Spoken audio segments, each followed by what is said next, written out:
The dust kicked up by Jake's horse settled slowly in the evening air as he rode into Cedar Falls.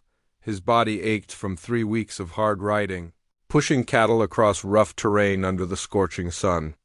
The successful drive had put good money in his pocket, but right now all he wanted was a hot meal and basic supplies before heading home to his ranch. Cedar Falls wasn't much to look at. Just a handful of wooden buildings lined up along what folks generously called Main Street. Most of the storefronts were already dark, their owners having closed up shop for the day. Jake had been through this town before, and it always seemed to be shrinking a little more each time he visited. He guided his tired horse toward Henderson's General Store, the last place that might still be open.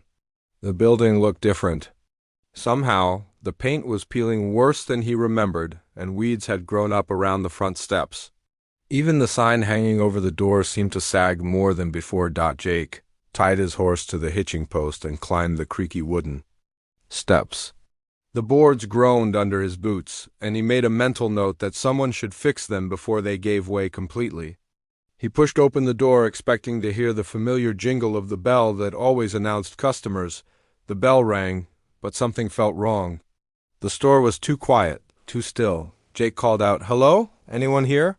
His voice echoed in the empty space, but no one answered back. Looking around, Jake noticed the shelves were barely stocked. Where there used to be rows of canned goods, now only a few lonely items sat scattered about. The fabric section, which had always been Eleanor's pride, looked picked over and neglected. Dust covered most surfaces, and the whole place had an abandoned feeling to it. Double quotes, Mrs. Henderson? Jake called again, louder this time. He knew Eleanor ran the store with her husband, and they were good people who always treated their customers fairly. It wasn't like them to leave the store open but unattended. Jake walked deeper into the store, his spurs jingling softly with each step. Behind the counter, he noticed papers scattered across the surface. Some had fallen to the floor, and it looked like someone had been going through them in a hurry. A coffee cup sat half empty, with a skin of mold floating on top, telling him it had been sitting there for days. That's when he heard it. A faint sound, like someone tapping or scratching. It was so quiet, he almost missed it, but in the stillness of the store, it stood out. Jake froze, listening carefully. There it was again, coming from somewhere below his feet. The sound was rhythmic, like someone trying to send a signal. Jake knelt down and pressed his ear to the floor. The tapping was definitely coming from underneath the store. He stood up and looked around, searching for any sign of a basement or cellar entrance. Moving behind the counter, Jake started examining the floorboards more carefully.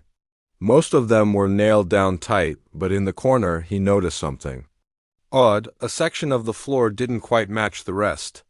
The boards were slightly different in color, and when he stepped on them, they creaked differently than the others. Jake ran his hands along the edges of the suspicious floorboards. His fingers found what felt like a handle hidden beneath a loose board. With some effort, he managed to pry up the board and reveal a metal ring attached to what was clearly a trapdoor. The tapping sound got louder now, more urgent. Someone was definitely down there, and they knew he was above them. Jake's heart started beating faster as he realized what this might mean. In a town like Cedar Falls, there weren't many reasons why someone would be hidden in a basement. He grabbed the metal ring and pulled. The trapdoor was heavy, and it took all his strength to lift it. As it opened, stale air rushed up from below, carrying with it the smell of dampness and something else that made his stomach turn. "Hello?" Jake called down into the darkness. "Is someone down there?" A weak voice answered back, barely more than a whisper. "Help me, please, Jake's blood ran cold. It was a woman's voice, and she sounded like she was in serious trouble. Without hesitation, he swung his legs over the edge of the opening and dropped down into the basement. The space was small and cramped, with a dirt floor and stone walls. What little light came from above wasn't enough to see clearly, but Jake could make out a figure huddled in the corner. As his eyes adjusted, he realized it was Eleanor Henderson, but she looked nothing like the strong, capable woman he remembered. She was thin, too thin, and her clothes hung loose on her frame. Her hair was tangled and dirty, and when she looked up at him, her eyes were sunken and desperate. She tried to stand when she saw him, but her legs gave out and she collapsed back against the wall. "Mrs. Henderson!" Jake rushed to her side, kneeling in the dirt beside her. "What happened? How long have you been down here?" Eleanor's voice was hoarse and weak. 5 days, maybe 6. I lost count. She tried to speak more but started coughing, her body racked with the effort. Jake could see she was in bad shape. Her lips were cracked from dehydration, and her skin had a gray, unhealthy color. She needed help immediately, and she needed it now. "Can you stand?" Jake asked gently, putting his arm around her shoulders to support her. Eleanor nodded weakly and let him help her to her feet. She was lighter than she should have been, and Jake realized she hadn't had food or water in days. The basement was completely empty except for a few old crates and the smell of neglect. Getting her out of the basement was tricky. Jake had to lift her up first, then climb out himself. Once they were both back in the store, he helped her to a chair behind the counter and looked around for something to give her Dot in his saddlebags. Jake always carried a small water bottle and some dried meat for emergencies. He brought both too. Eleanor, watching carefully as she took small sips of water. Her hands shook as she drank, and he could see the relief in her eyes. "Slowly," Jake said softly. "Don't drink too fast or you'll get sick." As Eleanor began to recover slightly, Jake's mind raced with questions. How had she ended up trapped in her own basement? Where was her husband? And most importantly, who was responsible for this? The sun was setting outside, casting long shadows through the store windows. Jake knew he needed to get Eleanor proper help, but he also knew that whoever had done this to her might come back. He made a decision that would change both their lives forever. He wasn't leaving her alone. Jake watched Eleanor carefully as she took another small sip of water. Her hands had stopped shaking as much, but she still looked like she might collapse at any moment. The dried meat he'd given her sat untouched in her lap. She was too weak to chew it properly. "Take your time," Jake said quietly, pulling up another chair to sit across from her. "You don't have to talk until you're ready." Eleanor nodded, her eyes filled with gratitude. After a few more minutes of slowly drinking water, she finally found her voice. "My husband. Thomas ... He died 2 weeks ago. Fever took him fast." Jake's heart sank. He'd known Thomas Henderson for years. The man had been honest and hardworking, the kind of person who made a community better just by being in it. "I'm sorry for your loss, ma'am. Thomas was a good man." "The best?" Eleanor whispered, tears starting to form in her eyes. "We'd only been married 8 months. I thought we'd have years together." Jake remained quiet, letting her speak at her own pace. He could see the pain in her face, and it was about more than just hunger and thirst. This woman had lost everything in a very short time. Eleanor wiped her eyes with the back of her hand. "After Thomas died, his business partner came around. Said he wanted to help me with the store, handle the books and such. At first, I was grateful. I didn't know much about running a business by myself." "What's his name?" Jake asked. "Robert Crane. He and Thomas started this store together 5 years ago, before I came to town. Thomas always said Robert was clever with money, maybe too clever sometimes." Eleanor's voice got stronger as she talked, as if remembering gave her energy. Jake didn't like where this story was heading. "What happened?" "At first, Robert was helpful. He came by every day, looked over the accounts, talked to suppliers. But then I started noticing things. Money missing from the cash box. Inventory disappearing. When I asked him about it, he got angry." Eleanor paused to take another sip of water. Jake waited patiently, his jaw tightening as he began to understand what had happened to her. "Last week, I told Robert I wanted to look at the books myself. I'd been helping Thomas with them before he got sick, so I knew what they should look like. Robert didn't want to show them to me, said it was too complicated for a woman to understand." "That should have been your first warning," Jake said. "It was, so I waited until he left and looked at them myself." "Jake, he'd been stealing from us for months, maybe longer. There were fake entries, payments to companies that didn't exist, missing receipts. Thomas trusted him completely, and Robert used that trust to rob us blind. Jake felt anger building in his chest. Taking advantage of a grieving widow was low, even for a thief. What did you do? I confronted him the next morning. Told him I knew what he'd been doing and that I wanted him to pay back what he'd stolen. Robert just laughed at me. Said no one would believe a woman over him, especially not a woman who'd only been in town less than a year. Eleanor's voice grew, steadier as she continued. Then he pulled out these papers. Saw Thomas had signed them before he died, making Robert the sole owner of the store. I knew they were fake. Thomas would never have signed something like that without talking to me. First, did you tell the sheriff? I tried, but Robert had already been to see him. Told him I was out of my mind with grief, making up stories. The sheriff believed him. Said I should be grateful Robert was willing to take care of the store and me. Jake shook his head in disgust. He'd seen this kind of thing before in small towns. Sometimes the people in positions of trust were the ones you had to watch out for the most. When I refused to sign the papers, Robert got mean. Said I had until the end of the week to sign them, or he'd make sure I lost everything anyway. He left that day, and I thought I had time to figure out what to do. But he came back, Jake said. 5 days ago. He had 2 men with him, strangers I'd never seen before. They looked like the kind of men you hire when you want to scare someone. Robert had new papers with him, legal documents that would give him the store and everything in it. Eleanor's hands started shaking again as she remembered. I told him I'd never sign them. That's when he got really angry. He said I was being stubborn and that he was done being patient with me. What did they do to you? They grabbed me and dragged me to that basement. Robert said I could stay down there until I came to my senses. He took my keys and locked the trapdoor. Said he'd come back in a few days to see if I was ready to be reasonable. Jake felt sick. He left you down there without food or water? There was a bucket of water at first, but it didn't last long. And no food at all. Robert said hungry people make better decisions. Eleanor's voice was barely a whisper now.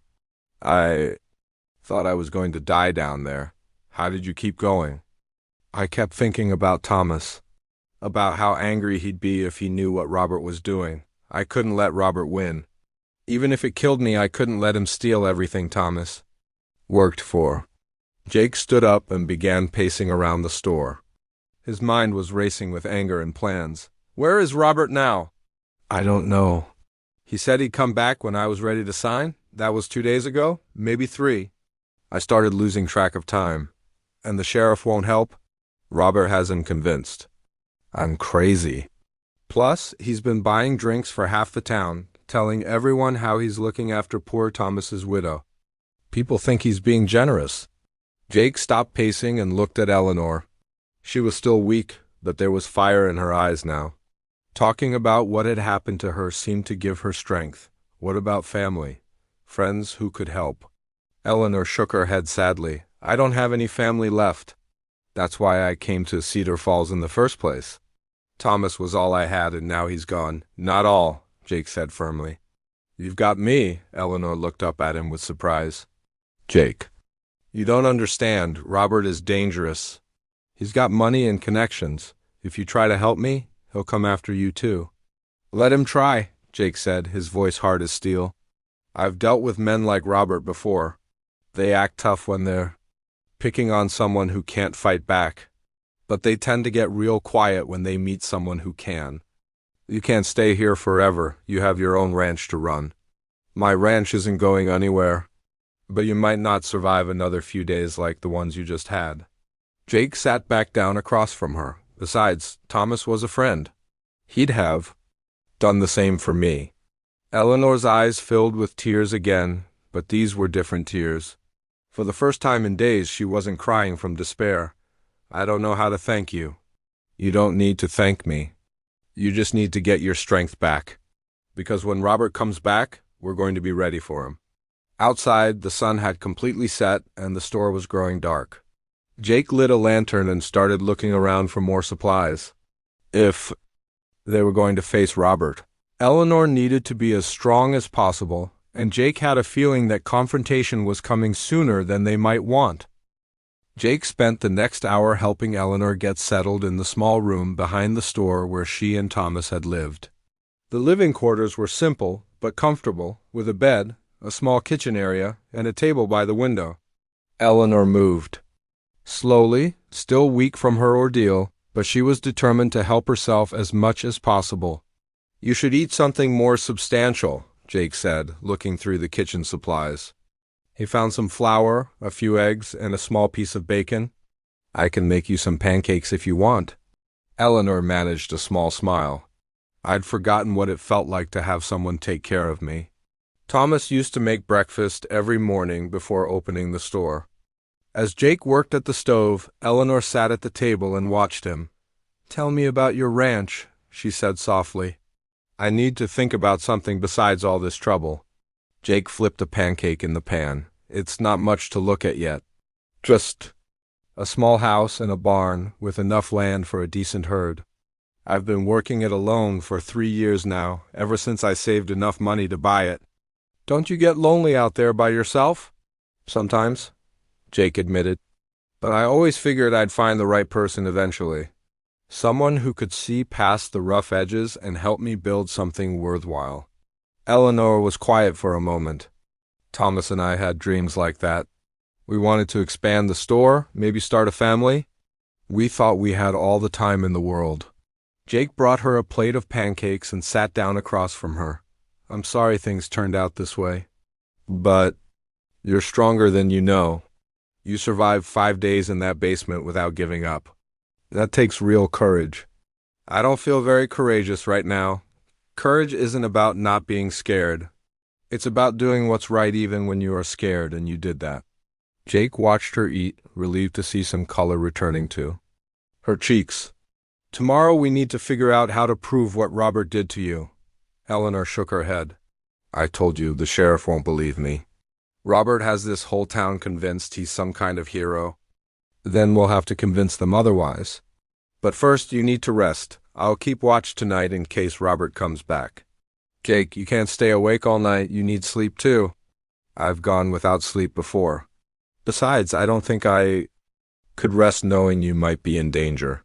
Eleanor looked at him with something that might have been the beginning of hope. "Why are you doing this for me? You barely know me." Jake thought about that question. "Maybe because everyone deserves someone to stand up for them. And maybe because I can see the kind of person you are, even after everything you've been through." That night, Jake made himself comfortable in a chair by the front window of the store. He kept his rifle across his lap and his eyes on the street outside. Every shadow that moved made him alert, every sound made him reach for his weapon. But the night passed quietly. The next morning, Eleanor was feeling stronger. She helped Jake prepare breakfast, and they talked about their lives before all this trouble started. Jake learned that Eleanor had grown up on a farm in another state, that she'd married young the first time but lost her husband to a riding accident after only 2 years of marriage. She'd been alone for 3 years before meeting Thomas. "I thought I was done with love," Eleanor said as they ate. "But Thomas was so gentle, so patient. He never tried to rush me or make me forget my first husband. He just showed me it was possible to love again. He sounds like a good man. And he'd be grateful to you for helping me." Thomas always said people should look out for each other, especially in small towns like this. Around noon, Jake decided to walk through town and get a feel for how people viewed the situation. He left Eleanor with strict instructions to keep the doors locked and not let anyone in except him. The town was small enough that Jake could walk the entire main street in 10 minutes. He stopped at the saloon, where conversations tended to be more honest than elsewhere. The bartender, a grizzled old man named Pete, was wiping down glasses when Jake walked in. "Afternoon, Jake. Haven't seen you in a while." "Been busy with the ranch. How's everything in town?" Pete's face grew somber. "Sad business about Thomas Henderson. Good man, that one. At least his partner's looking after his widow." Jake kept his expression neutral. "Robert Crane, you mean?" "That's right. Poor Eleanor's been having a hard time since Thomas died. Robert says she's not thinking clearly, grief and all. But he's making sure she's taken care of. Where is she now? Robert said she needed some time away from the store. Too many memories, you know? He's been handling everything until she feels better. Jake felt his anger rising but forced himself to stay calm. That's generous of him. Robert's always been good to people in this town. Bought drinks for everyone after Thomas's funeral, helped organize the collection for Eleanor. We're lucky to have someone like him. Jake finished his drink and left the saloon, his mind racing. Robert had done a good job of controlling the story. Everyone in town believed Eleanor was grief-stricken and that Robert was helping her. No one would believe the truth without proof. When Jake got back to the store, he found Eleanor organizing some of the remaining inventory. She looked better, more like the strong woman he was beginning to know. How did it go? She asked. Robert's been busy. He's got the whole town believing you're too upset to handle things yourself. Eleanor's face fell. So they think I'm crazy, just like he said they would. Not crazy, just grieving. But that might work in our favor. If people think you're fragile, they won't expect you to fight back. What do you mean? Jake sat down beside her. We need to catch Robert doing something that proves he's been lying. Something the whole town can see. How do we do that? By making him think he's won. When he comes back, we'll let him think you're ready to sign those papers. But we'll be ready for him. Eleanor looked worried. That sounds dangerous. It might be, but it's the only way to prove to everyone what he really is. They spent the rest of the afternoon planning and preparing. Jake checked his weapons and made sure Eleanor knew where to hide if things went wrong. As the sun began to set, they took positions to watch the street. Jake, Eleanor said quietly, whatever happens, I want you to know how grateful I am. You saved my life. We're not done yet, Jake replied. But when this is over, I want you to know something too. These past 2 days, getting to know you, seeing how brave you are, it's made me realize something. What's that? That maybe I've been looking for the right person in all the wrong places. Maybe she was right here all along, and I just needed to find her. Eleanor felt her heart skip. Jake, I know this isn't the time for such talk. But I wanted you to know how I feel, just in case? Before Eleanor could respond, Jake held up his hand. Someone's coming. 3 men on horseback were riding down the street toward the store. Even in the fading light, Jake could see that one of them was Robert Crane. The other 2 looked like hired guns, just as Eleanor had described. That's him, Eleanor whispered. Jake checked his rifle one more time. Remember what we talked about. Let me handle this. The men dismounted in front of the store. Robert walked up to the door like he owned the place, which Jake supposed he thought he did. The cowboy took a deep breath and prepared for what was about to happen. This was the moment. That would decide everything. Robert knocked on the door with the confidence of a man who expected to get his way. Eleanor! I know you're in there. Open up. We need to talk. Jake positioned himself behind the counter where he could see the door but remain hidden. Eleanor stood near the window, her hands trembling slightly, but her voice steady when she called out, What do you want, Robert? I want to help you, just like I've been trying to do all along. Are you ready to be reasonable about those papers? Eleanor looked at Jake, who nodded encouragingly. I might be, but I want to see them first. That's more like it. Open the door and we can discuss this like civilized people. Eleanor unlocked the door and stepped back as Robert entered, followed by his 2 companions. The hired men looked exactly like what they were, dangerous men who solved problems with violence. They spread out on either side of Robert, their hands resting near their weapons. You look terrible, Eleanor, Robert said with fake concern. I told you that basement was no place for a lady, but you were being so stubborn. I had time to think down there, Eleanor replied, her voice carefully controlled.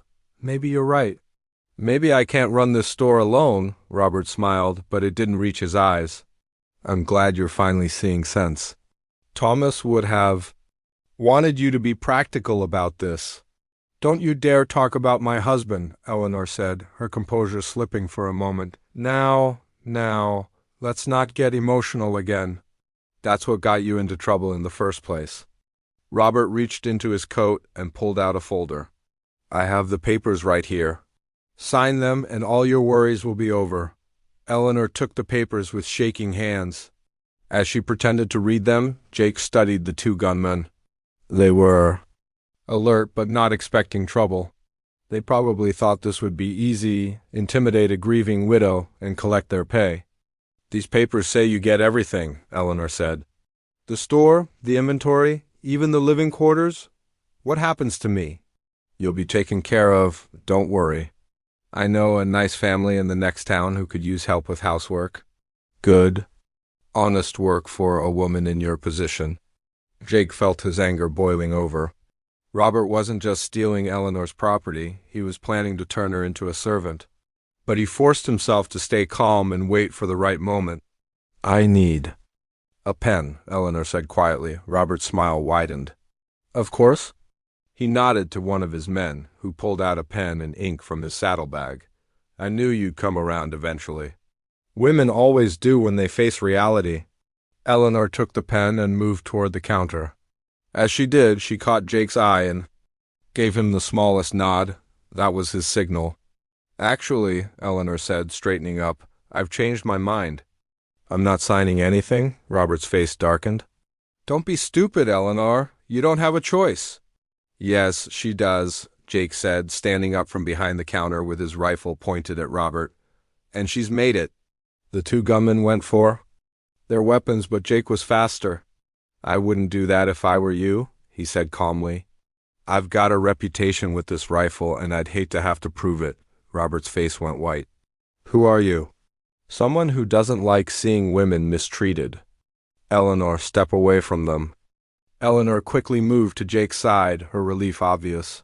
Robert looked around desperately, realizing his plan was falling apart. You don't understand, Robert said, trying to sound reasonable. This woman is not in her right mind. She's been making wild accusations about me. The only wild thing here is you thinking you could get away with this, Jake replied. Locking a woman in a basement and starving her, that's not something a sane man does. You can't prove anything, it's her word against mine. Maybe, but I found her in that basement and I can testify to what I saw. Plus, I'm betting if we look at those books carefully, we'll find plenty of evidence of what you've been doing. Robert's companions were getting nervous. They'd been hired to intimidate a widow, not face down a man with a rifle who clearly knew how to use it. Let's go, boss, one of them muttered. This ain't worth the money. Nobody's going anywhere, Jake said firmly, at least not until we settle this properly. What do you want? Robert asked, sweat beading on his forehead.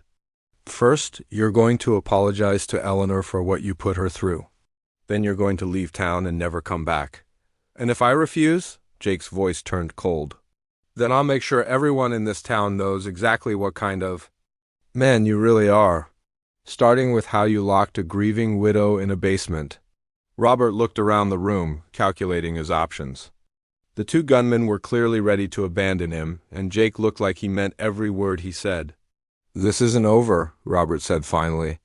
Yes, it is, Eleanor spoke up, her voice stronger than it had been in days. I know what you did to Thomas. Too, Robert froze. What are you talking about? I found the real books, the ones you kept hidden. Thomas didn't die from fever, did he? He found out about your stealing and you poisoned him. Jake felt a chill run down his spine. He'd thought Robert was just a thief, but Eleanor was suggesting something much worse. You're crazy, Robert said, but his voice lacked conviction. I? Then why did Thomas get sick right after he discovered that missing money? Why did he die so suddenly when he was healthy the day before? Robert's face went pale. You can't prove anything. Maybe not yet, but I know where to look now. And when people start asking questions about Thomas's death, how long before someone remembers that you brought him soup the day he got sick? Jake watched Robert carefully. The man was trapped and desperate people did dangerous things. Eleanor, get behind me, but Robert had already made his decision. You're both going to regret this, he said, backing toward the door. I have friends in this town, people who owe me favors. Then you'd better call them in quickly, Jake said. Because by tomorrow morning, everyone's going to know the truth about you. Robert and his men left the store, but Jake knew this wasn't over. Men like Robert didn't give up easily, especially when they had so much to lose. Do you really think he killed Thomas? Jake asked once they were alone. Eleanor nodded, tears in her eyes. I've been thinking about it since I was in that basement. Thomas was healthy, happy, planning for our future. Then suddenly he's dying, and Robert's right there, so helpful, so concerned. We need to prove it. How? It's been 2 weeks. Even if we could prove he was poisoned, how do we prove Robert did it? Jake thought about that. Maybe we don't have to prove it. Maybe we just have to make people believe it's possible. Eleanor looked at him with growing understanding. You mean make them question what they think they know about Robert? Exactly. And I think I know how to do it.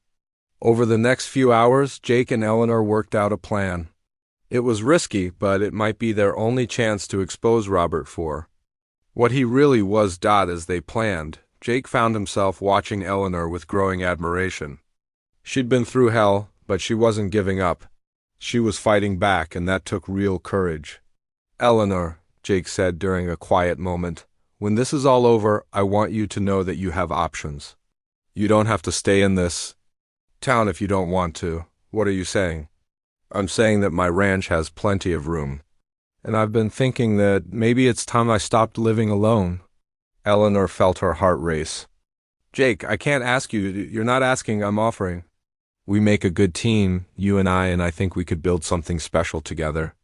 Eleanor looked into his eyes and saw something she hadn't expected to find again after losing Thomas. Hope, not just for survival, but for a future worth living. Let's get through tomorrow first, she said softly. Then we can talk about the future. But as Jake smiled at her, Eleanor already knew what her answer would be. The next morning came too quickly. Jake had barely slept, keeping watch throughout the night while Eleanor rested fitfully in the back room. As dawn broke over Cedar Falls, he knew their plan would either work or put them both in serious danger. Eleanor joined him at the front window, looking more determined than he'd seen her yet. Are you ready for this? She asked. As ready as I'll ever be. Remember, we need to get people talking. Once doubt starts spreading, Robert's support will crumble. Their first stop was the general store across the street. Jake had seen the owner, Henry Walsh, watching their building with curious eyes. Henry was known as one of the biggest gossips in town, which made him perfect for their needs. Morning, Henry, Jake said as they entered the store. Jake, Eleanor. Henry's eyes widened. With surprise? I heard you were, Robert said you were resting. I was resting in my own basement, Eleanor said calmly. Robert locked me down there for 5 days without food or water. Henry's mouth fell open. That can't be true. Robert's been telling everyone he's taken care of you. He's been taking care of my store, my money, and my inventory, Eleanor replied. The question is, what else has he been taking care of? Jake watched Henry's face carefully. The man was processing this information, trying to reconcile it with what he'd been told. I don't understand, Henry said slowly. Why would Robert do such a thing? Because he's been stealing from the store for months, Eleanor explained. Thomas found out about it right before he died. Isn't it strange how quickly Thomas got sick after discovering that missing money? Henry's face went pale. You're not suggesting... I'm not suggesting anything, Eleanor said. I'm just saying it's curious. Timing. They left Henry's store and made their way to the post office, the barber shop, and the bank. At each stop, Eleanor told the same story with quiet dignity. She didn't accuse Robert of murder directly, but she planted seeds of doubt about his character. And motives. By noon, the whole town was buzzing with rumors. Jake could see people gathered in small groups, talking in hushed voices. Some still supported Robert, but others were beginning to question what they'd been told. The real test came when Sheriff Collins arrived at the store. He was a big man, with a stern face, and he looked like he didn't want to be there. Eleanor, I need to talk to you about these stories you've been spreading, he said without preamble. What stories, Sheriff? You know what I'm talking about? These wild accusations about Robert. The man's been nothing but helpful to you. Eleanor stood straighter. Sheriff, did you ever investigate Thomas's death? Course I did. Man died of fever. Happens all the time. Did you examine the body? Talk to anyone who saw him before he got sick? The sheriff shifted uncomfortably. Didn't see the need. Doc Williams said it was fever. That was good enough for me. What if I told you I found evidence that Thomas was poisoned? I'd say you were a grieving widow who's not thinking clearly. Jake stepped forward. Sheriff, I found Eleanor locked in her own basement. She was nearly dead from hunger and thirst. If Robert was just trying to help her, why would he do that? Robert told me she was having some kind of breakdown. Said she locked herself down there. And you believed him, without even checking? The sheriff's face reddened. I don't appreciate your tone, Cowboy. Robert's a respected member of this community. So was Thomas, Eleanor said quietly. And look what happened to him. Before the sheriff could respond, the door burst open. Robert strode in with his 2 hired guns, looking angrier than Jake had ever seen him. This has gone far enough, Robert shouted. Sheriff, arrest this woman for slander. Now hold on, Robert, the sheriff said, clearly uncomfortable with the situation. She's been spreading lies about me all morning, poisoning people's minds with her crazy stories. The only poison around here is you, Eleanor said calmly. Tell me, Robert, what was in that soup you brought Thomas the day he got sick? Robert's face went white. I don't know what you're talking about. Of course you do. Mrs. Patterson saw you carrying a bowl to our house that afternoon. She thought it was sweet of you to help take care of Thomas. I was just being neighborly. Were you being neighborly when you locked me in the basement, too? By now, a crowd had gathered outside the store. They could see faces pressed against the windows, people straining to hear what was happening inside. Sheriff, Robert said desperately, you can't listen to this woman. She's clearly lost her mind. Maybe, the sheriff said slowly, but I'm starting to wonder why you're so worried about what she's saying. If it's all lies, then what's the harm? Robert looked around the room wildly. His hired guns were edging toward the door, clearly wanting no part of whatever was about to happen. I'll tell you what the harm is, Robert said, his voice rising. This woman is ruining my reputation with her lies. The only thing ruining your reputation is the truth, Eleanor replied. Enough. Robert pulled out a pistol and pointed it at Eleanor. I've had enough of your lies. Jake moved faster than anyone expected. He tackled Robert before the man could fire, and they crashed to the floor in a tangle of arms and legs. The gun went off, but the bullet went harmlessly into the ceiling. The sheriff finally sprang into action, pulling Robert to his feet and taking the gun away from him. Robert Crane, you're under arrest for assault with a deadly weapon. You can't arrest me. I'm a respected businessman. You're a man who just pulled a gun on a woman in front of half the town, the sheriff said grimly. That changes things considerably. As the sheriff led Robert away, his hired guns melted into the crowd and disappeared. Jake helped Eleanor too. Her feet, both of them shaken but relieved. Are you all right? Jake asked. I'm fine. Better than fine, actually. For the first time in weeks, I feel like I can breathe again. Over the next few days, the truth about Robert came out piece by piece. The bank examined the store's books and found extensive evidence of theft. Doc Williams, pressed by the sheriff, admitted he'd been hasty in his diagnosis of Thomas's death. Most importantly, Mrs. Patterson came forward with her story about the soup Robert had brought to Thomas. While it wasn't enough to prove murder, it was enough to cast serious doubt on Robert's character. The man who had seemed like a pillar of the community was revealed as a thief and a liar. 3 weeks later, Jake and Eleanor stood on the porch of his ranch house, watching the sun set over the prairie. Eleanor had sold the store to an honest merchant from the next town and used the money to buy supplies for the ranch. Do you miss it? Jake asked. The store, the town life? Eleanor shook her head. I miss Thomas and I always will. But this feels like home and away Cedar Falls never did. Even with all the work we have to do? Eleanor smiled. Especially with all the work we have to do. We're building something together, Jake. Something that's ours. Jake took her hand. Speaking of building things together, I have something to ask you. Eleanor's heart skipped as Jake got down on one knee. Eleanor Henderson, you're the strongest, bravest woman I've ever known. Will you marry me and help me build this ranch into something special? Through tears of joy, Eleanor said yes.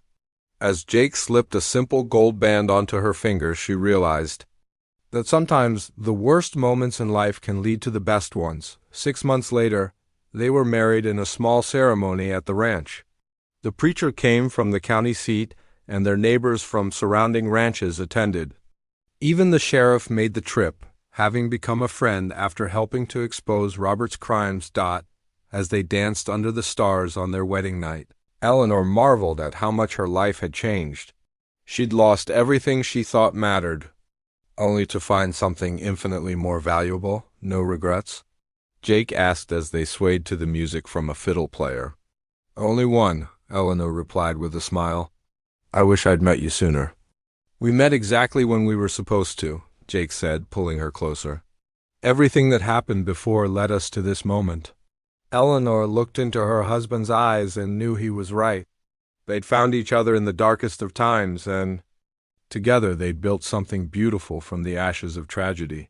The ranch prospered under their joint management, and within a year, Eleanor was expecting their first child.